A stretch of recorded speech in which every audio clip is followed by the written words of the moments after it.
Hey, what's up guys? George here, and I was just at the grocery store buying some ice for my ice bath later tonight, and the lady who was standing right behind me in the waiting to check out, I asked her how she was doing, and she kind of, just shrugged and was like, I just got out of work, and, I asked her, I said, oh, okay, where do you work? And she told me she worked at this place that sold suntan lotion and so forth, and she's worked there for the past 4 years. And she, proceeded to tell me how this job, she just didn't enjoy it at all because they just treat her like garbage there. She only gets paid $9 an hour. The boss who owns the place is just not a nice person, doesn't even, say hello to any of the employees and just kind of acts like he's above everybody else. And she just, told me how miserable she was working there. She really didn't like it, but, she'd worked there for the past 4 years. And I asked her, I said, have you ever, considered maybe there was something else out there better for you? And she goes, I know that there's something else out there better for me, but, I have this job now, and the last thing I want is to end up stuck in the unemployment line.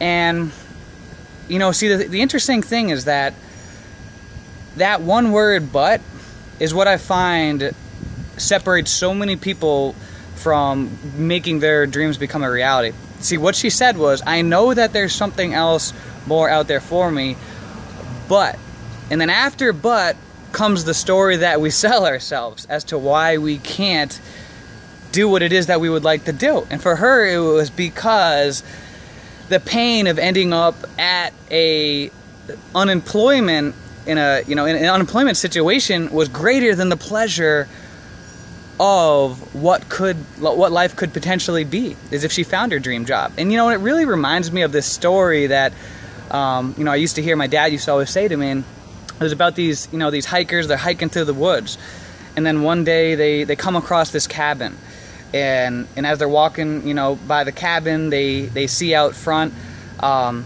an old man in a rocking chair, and they see a dog, old dog laying down on the patio, and the dog is moaning. And so, they walk by, and they're just, the dog is just groaning, and, clearly groaning with pain. So they walk by and just, okay, And, a day later, they walk by through that area again, and the same thing. That dog is out there on the porch, laying down, just groaning and moaning with pain. So finally, the third time that they walk by this place, they hear the dog groaning again, and they walk up to this old man and they say, what's up with this dog? Why is this dog out here crying and moaning? It sounds like it's in pain. And the old man, he says, the dog is in pain. The dog's very uncomfortable. It's sitting on a nail, but the thing is that it doesn't hurt bad enough for it to move. And that's such a deep lesson, because so many of us get comfortable being uncomfortable.